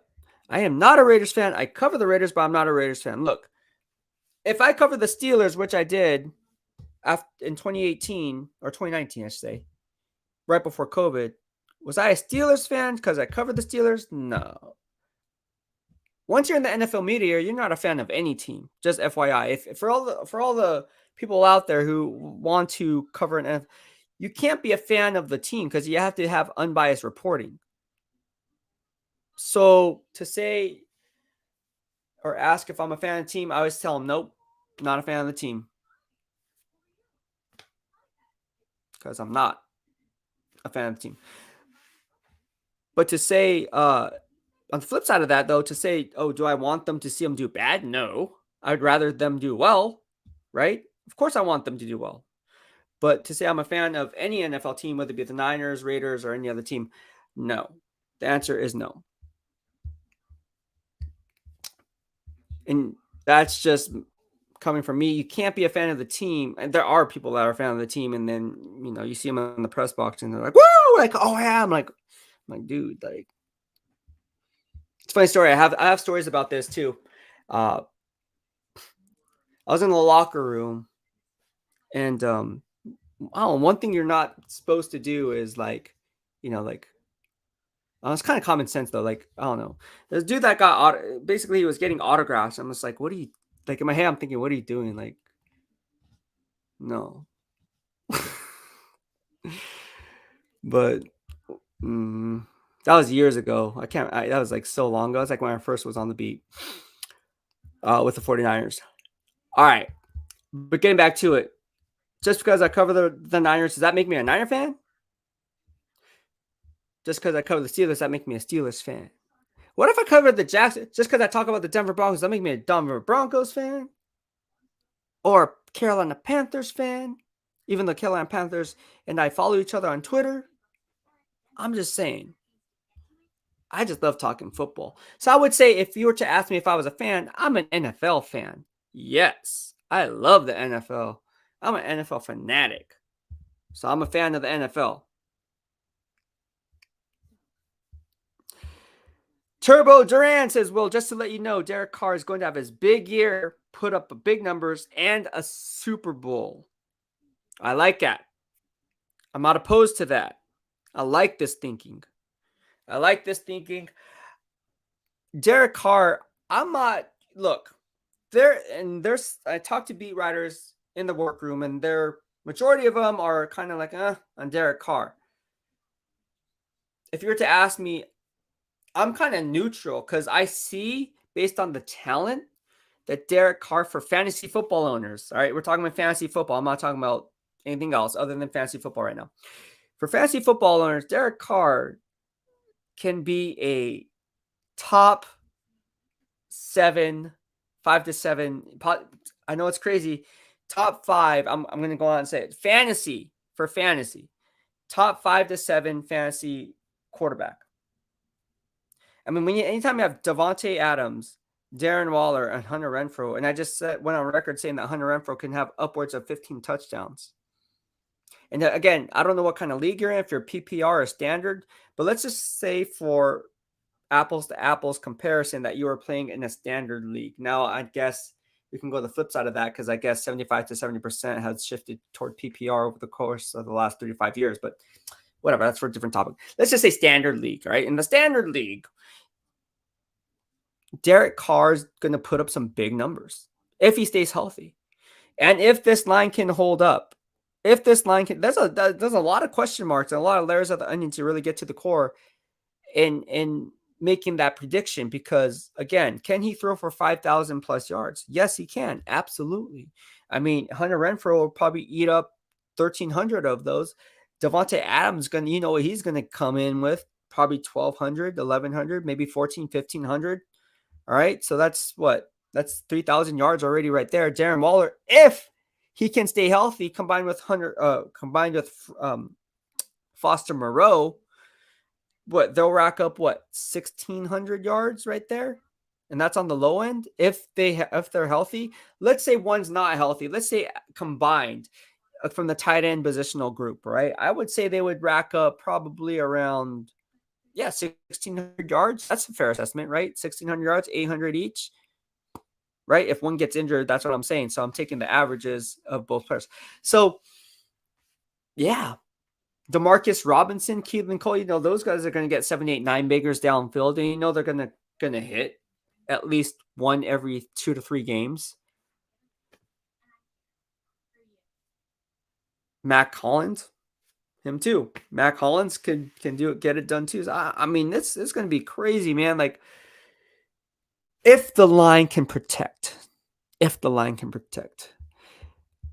Eric says G180. I like Turbo Durant. I love it. I love your thinking, my friend. I love your thinking. Eric G182 says 40 touchdowns for Derek Carr. I wouldn't be opposed to 40 touchdowns. I know this sounds crazy. Do I think Derek Carr is a top 5 quarterback? I would say no. Just putting it out there, I would say no. Is he a top 10 quarterback? I would say no. But statistically, we're talking about just statistics. Statistically, fantasy football wise, I think Derek Carr is going to have a monster season if this line can protect. There's no more excuses for Derek Carr. He has to get it done. And I think he will. I like Derek Carr. For the record, I do like Derek Carr. For the record, I think he has. Call me crazy. I think he has that it factor to take them, and so they can win a Super Bowl. I think they definitely can win the Super Bowl with Derek Carr. He's a great leader. He's the franchise quarterback, right? So he's the face of the team. If you were to ask me about Derek Carr, if I like Derek Carr, if I don't like Derek Carr, or if I would. Or if you would you trade? Okay, here's a good one. Would you trade Derek Carr for XYZ player? I would say no. I would keep Derek Carr. That's how much I believe in Derek Carr. I like Derek Carr. Going on record saying I like Derek Carr. Obviously, if Pat Mahomes, I mean that's a different story. But I mean, like, if you were to ask me if I would trade like Jimmy Garoppolo for Derek Carr, or like I don't know, name a quarterback that's Baker Mayfield or Derek Carr, or I don't know, like Kyler Murray for Derek Carr. I would rather have Derek Carr over Kyler Murray. I'm just saying. That's just me. Call me crazy. Now watch Kyler Murray go off and have an MVP season, and then people, Beast, you said you. Eric said, I like that you are not a fan of the Raiders. Keeping it real. Yeah, man, I like to keep it real. I'm unbiased, man. I'll report what I see. Obviously, players are not going to like that because I'm very objective, and they don't like it, I guess, when I don't know, but then that's everyone, right? Everyone doesn't like it. Oh, you're calling that player out. It's like, no, I'm not calling anyone out. I can't do it. But again, I don't get paid millions to do it. You do. And I always put it like this on the player. Right? If a player gets upset about my reporting, oh, you said I was this and that, and I'm like, hey, look, the film doesn't lie. And let me just tell you, the coaches say the same thing. Other teammates on other teams say the same thing. I'm just saying. And so if you just go to the film, you can't say you did or did not do something. If you have a slow get off and you're the last one to get off the line of scrimmage, that's not on me. That's on you. The film doesn't lie. Like, If you're playing your splits wrong and you can totally tell, especially in a 34 base defense, and you were supposed to box, instead you try to spill it outside and try to slip that block on the backside, leaving your freaking third level safety out to dry or boundary cornerback out to dry, that's on you. That's you giving up your run fit integrity. That's you missing your assignment. That's you not doing your job. So don't get mad at me when I call you out for it just because I can see it. Sorry, not sorry. That's why they call me the BEASTwriter. And then they're like, oh, and then they go quiet. And then they're like, yeah, oh, I don't like him. Why? Because I call it how I see it. But then on the flip side of that, obviously, you have to be, obviously, I'm respectful, I know, but like, it's just like, it goes both ways. Like, if there's an assignment, and yeah, obviously, if there's a learning curve, I'm not that guy that's like, oh, yeah, like trolling people. Like, that's just bad business. Like, you never want to do that. So I always try to give praise before I give criticism. Let's just put it that way. I always try to give praise before I give criticism. And if it is criticism, it's constructive criticism. Look, if I'm not doing it or seeing it, someone else is already doing it and seeing it, right? With Jonathan Abram, right? Jonathan Abram is a liability in pass coverage in my grading system. That's no surprise to anyone, right? But am I going to go on air and say, when I went on Raider Nation Radio, am I going to be like, oh, yeah, so they asked me the question on, the problems with the secondary, or there was a question asked about the secondary, the current state of the franchise on the secondary, and I said, you know what? Jonathan Abram needs work. He needs work, man. Like, technique-wise, and dropping at the top of your drop, and then breaking on the ball, and then arriving at the catch point, and then understanding how to leverage your splits, or if you're just in positional drills and you're getting beat one-on-one, and if you're playing with the outside shade or inside shade, and you can't disengage, or I don't know, like getting off the line of scrimmage, whatever the case may be. It is what it is. Look, you're gonna get called out on it. Not by me. Everyone sees it and everyone's doing it. I'm not the only one. So yeah, so I try to keep it in a nutshell. I try to keep it as objective as possible.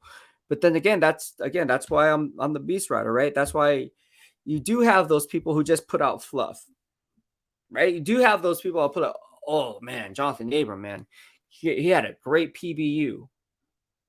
He had a great PBU, which he might have. But on the flip side of that, I remember my grades. I'd be like, okay, he had a great PBU, but then he also gave up this much in hidden yardage. He had one unnecessary roughness penalty, right, on the back end for that illegal hit. 15 yards of hidden yardage there, so you got to dock him there. Oh, man, like he gave up this much in coverage. It was a cover 3. Let's go back if it was a cover 3. Yep, it was a cover 3. Yeah, he was supposed to be that curl flat defender, so that was his assignment because you can tell based on the curl hook defender and based on how they're playing their splits up front. That was his assignment. Oh, it was a cover 1. Oh, the quarterback knew that. He changed up the play. It was a hot read, and since it was a cover 1, that receiver just ran a quick slant, and off he goes for a big gain downfield. That's what I do. That's all I do is watch game film. Literally, when the season comes on, man, I'm watching game film. I love game film. I love watching game film. I love it. And college game film, too. I do both. I do college and I do pros because as you guys know, when draft time comes around, I come out my mock draft. I beat Mel Kiper. I beat all those gurus at NFL Network 2 years in a row, or 2 years in running. Yeah. Not say all the good ones, but all the ones who I think are good or the best. I like going up against the cream of the crop. Beat them 2 years in a row running, or 3 years in a row running. And yeah, everyone hates on Mel Kiper. I like Mel Kiper. I like Mel Kiper. I think he puts up some great predictions and analysis, and then people call him out for not being right all the time, or getting it wrong a lot. But he wouldn't be on ESPN if he wasn't good. That's all I say. Hey man, I wish I was on ESPN. I wish I was on NFL Network. Turbo Duran says Derek Carr is a franchise quarterback for the Raiders. That's why he's still there. He's doing good. No excuses now. Yeah, I agree with you 110%. I'd rather have Derek Carr. Kyler Murray is no good. Yeah, he doesn't read the playbook, man. Which, by the way, like, how can you, like, not joking, but how can you be the franchise quarterback and not read the playbook or not go over game film? Like, if someone has to tell you common sense things to do, then maybe I shouldn't pay you XYZ millions of dollars. I mean, if I'm going to invest that much money, I want to be able to know that I don't have to babysit you to know that you're on top of your right? Like for me, like my mom, it's her birthday. If you're on Twitter, she unquestioned work ethic, right? That was instilled in me. If someone has to come to me and be like, "Hey, dude, did you do your homework assignment? Hey, man, did you go over the terminology in the playbook? Hey, man, did you go over tomorrow's game plan on what we're supposed to do on these positional drills, learning these different techniques because we're going to be playing this scheme under this and that. If you have to be told what to do, you're already freaking behind. Every single day you wake up because you have to be told what to do. It should be a set routine where consistency is key in the NFL. Consistency is also key in life. So again, you want to be consistent in everything you do. For me, I like to be consistent because it keeps me on topic and keeps me going in the right direction because there's no drop off in production because there's nothing random coming into my life. And if you're trying to study game film or not studying game film and you rather play on your Xbox, it's like you guys watch. Hey, I like Disney Plus, by the way, but you guys see Game Changers, right? And that goalie who all he does is he sits on his I forgot his name. The goalie for the Mighty Ducks Game Changers, he's the goalie, and all he does is on his Xbox, and it's like playing it for like hours upon hours upon hours, and then he gets in the actual game and he just gets demolished because he just stands still. Like he's like, "Oh, X was supposed to block." It's like, nah, man, like you can't just do that. Like you actually have to put it into action. So I don't know. Lunar Mystic says, I don't think Cards are making to the playoffs. Albuquerque Turkey Town Sports says, Beast, what up? What is going on, Albuquerque Turkey Town Sports? What is going on? Mahalo on this. What today is today? Monday? I don't even know which day it is, to be honest with you, because when I cover camp, around training camp, again, no drop off in production. I work all day, every day. In fact, I don't know the last time I had a full 6-hour sleep. Usually it's only 3 to 4 hours sleep because after my training camp coverage, I go home, take my pre-workout, take my post-workout, or not post-workout, take my pre-workout meal, go to the gym, work out for 3 to 4 hours, come home, shower, eat my post-workout meal, get ready on Twitter if I miss anything or if I have to post anything up, any news, any transactions, things like that. Get that out on all my social media outlets. Then unwind, watch TV, maybe put on some Game Changers, Disney Plus, and then hit the sack. But then by the time I hit the sack, it takes me about another 30 or 45 minutes to unwind. So usually on my phone or catching up on DMs and PMs and so forth. And then the day starts all over again because by the time I finally go to sleep, it's probably like 2, 3, and then I wake up at 6. So the day in the life of Beast, man. All grind. Jerry Yang says, what's up, Beast? What's going on, man? Hey, I tell people all the time, man, I prefer going by Beast. I don't prefer going by Ryan. And I'm pretty sure people are like, oh, man, this guy thinks so highly. But no, man, like it's for branding purposes. Look, Beast, right? And you guys know this from the Niners, right? From covering the Niners. And obviously, if you're on Instagram, you guys know me as BEASTwriter because of my EVOBEAST gains with EVOGEN, being an athlete on EVOGEN. And then also on Busy Fit Meals, I'm known as Busy Beast and so forth. So I just tell them, and everyone knows me as Beast, right? You're not going to call me EVOBEAST, Busy Beast, BEASTwriter, 49ers BEASTwriter. No, it's just Beast, just simple, boom. So that's what I prefer go. And I always say, man, I didn't give myself that nickname. You guys know ones that give me that nickname.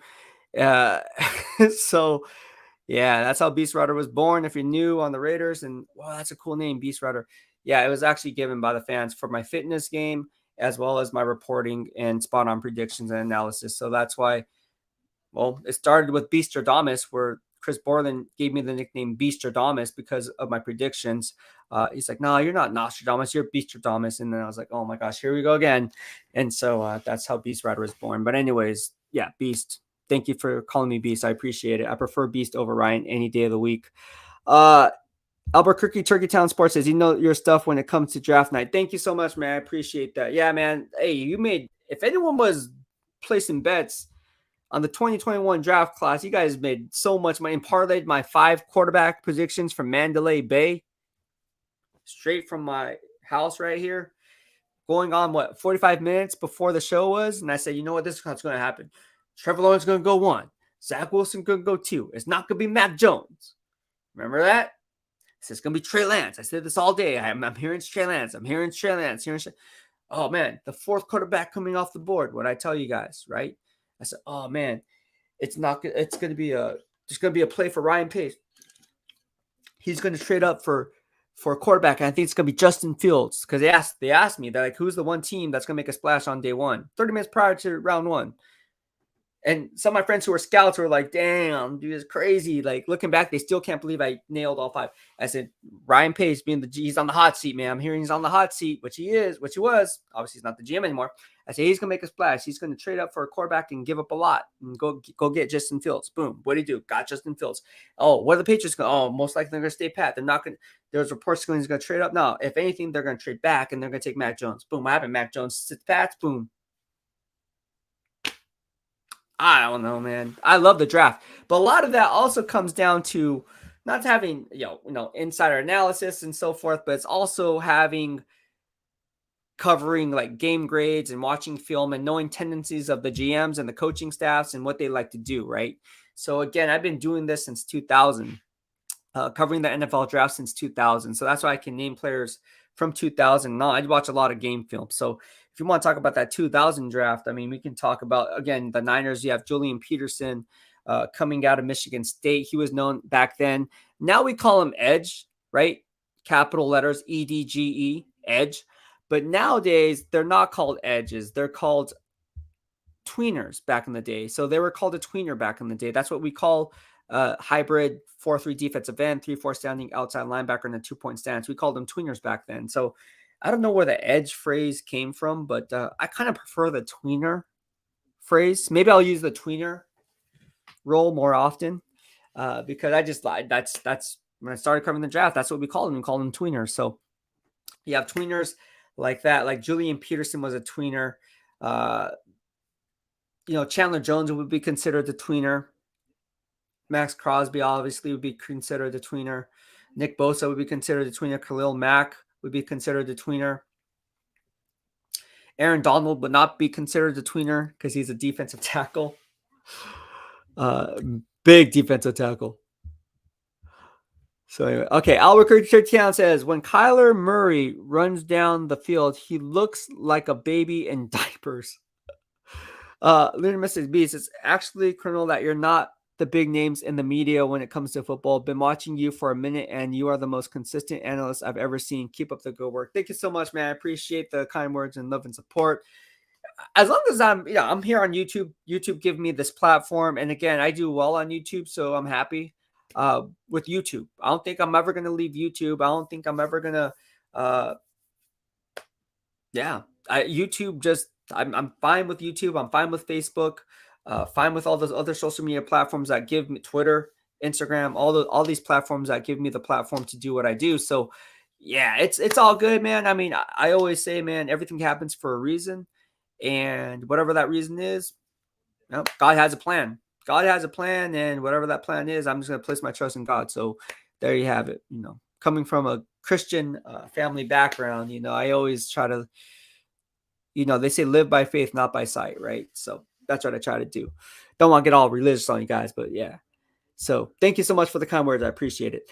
Turbo Duran says, hey, bro, no hate over here. I subscribe to you, Raiders. Hey, that's what's up, man. I appreciate the love, bro. Thank you for subscribing. Tell all your family and friends. Majority, to be honest with you, Turbo Duran, majority of the content is going to be Raider Nation stuff. So you're in the right place. And again, I post football and fitness grind. So you're going to see fitness videos. Obviously, for those who are new to follow me, I compete in the NPC IFBB bodybuilding league. So of course, I'm going to post my fitness videos because in the DOB logo, Dark Side of BEASTwriter, DOB logo, and the intro that you see on YouTube, you see the barbell with the letters DOB. So it's football and fitness. That's what we do here in the DOB. So doesn't really matter if you're a Raider fan or a Niner fan or whatever fan. Everybody can get involved in fitness and live a healthier lifestyle. That's why I try to foster. And if you guys have any questions in that regard, I'm always happy to help you guys out in any way I can. Eric G182 says, "Yo, Beast, mahalo for grinding every day to bring us news and Raiders clips. You man. Thank you so much, man. I appreciate it. And what I'm gonna do, I haven't been doing it because I just know the players myself, so I usually just name the players in the description box, but I do have, and again, if you guys are just seeing this, so this is the training camp roster, right? And this is a little trick, and I posted this on IG story. This is a little trick that I do. So basically you have a roster, and I'm with the Raiders now, but when I cover the Niners, you see it's a current alpha roster, and then you have a numeric roster, right? So with 90 players, it's really tough. It's really difficult if you're trying to get a roll call on the players, right? So what I do is, and this was taught to me by my guy Matt Mayoko with the 49ers, is he says, "Hey, Beast, come over here, man." Like, I was like, okay. So all right, you gotta fold this, taking it back to kindergarten. You gotta fold it hot dog way. And I said, why you guys doing that? He says, well, because there's 90 freaking players on the roster. How are you gonna keep track of everyone? And I was like, well, I play Madden. Just joking. No, but if you do play Madden, you get this joke, right? You know everyone. But getting back to it, so no, he is a trick he taught me, because now over the years, and this is back in 2013, but now fast forward to 2022, now I can just look at it and be like, oh, that's okay. That makes sense. Because on some teams, some players have the same number. I don't know how that works, but I saw it one year, and I was like, man, that is really confusing. That is, and there's no nameplates on the back of the jersey. That's really confusing. Like then you have to decipher height and weight and be like, man, I don't know. I don't think that guy, he's listed at this. So then you have to go out to the actual measurables when they were drafted and be like, okay, well, this guy could not have put on 15 to 25 pounds of lean muscle mass in that time frame. It was crazy. But anyways, yeah, it's a little trick. If you're just new to training camp, or if you're coming out for a day or two or whatnot, pick up the roster, get it from the PR, right? There's a lot of them, and they do a very good job. The Raiders definitely do a very good job at that. And then also when you get it, just fold it in half, hot dog style, so now you can see it. If you want to do it in alphanumeric, or if you want to do it by number, I usually do it by numbers. That's my preference. I like numbers. I'm a numbers guy. You guys know that. As Eric Wright, former San Francisco 49er, calls me the analytical guy. When I told him that the Seahawks, the conversation was, gosh, it was 2 years ago. What was the conversation? And I brought up the analytics on my grading system. Then he kind of laughed at it. He's like, "Oh, you're the analytical guy." I'm like, "Watch, it's gonna happen." And fast forward to today, I was right. But and then from there on, he's like, "You're the analytical guy." I'm like, "Yeah, I like analytics, man. I love analytics. I'm an analytical guy." Now, I don't go by 100% analytics. I'm not gonna be like, "Oh, well, the odds of this play is this, so we should definitely do that." No, man, you got to go by gut feeling and how the game plan's playing out. But at the end of the day, man, like, analytics are analytics for a reason. It's like the film never lies. How they do the numbers, like the numbers are there, man. Like, I don't know. Lunar Mystic says, "Preach, man. Thank you so much. I appreciate the love." Hey, this has been I was only supposed to be on here to be honest with you, for like 30 minutes, 30, 45 minutes. We ended up stretching it to almost 2 hours. And these are the live streams that I'm typically on, 2-hour live streams. You know, we used to do 4-hour live streams before, with all the Niner fans chiming in and, "Oh, you need to do this and this. Oh, what's your insight on this, or how do you think this player?" That was fun, man. It was fun. You guys remember those 4-hour live streams? Or it's crazy. Hopefully the Raiders get like that. I want the Raider Nation to be all about this, man, because again, as you guys know, whether you're a Raider fan, Niner fan, here in the DOB and BWF, we like to give back to the community and to all of you guys. So you guys know I always do that, give away tickets, give away swag.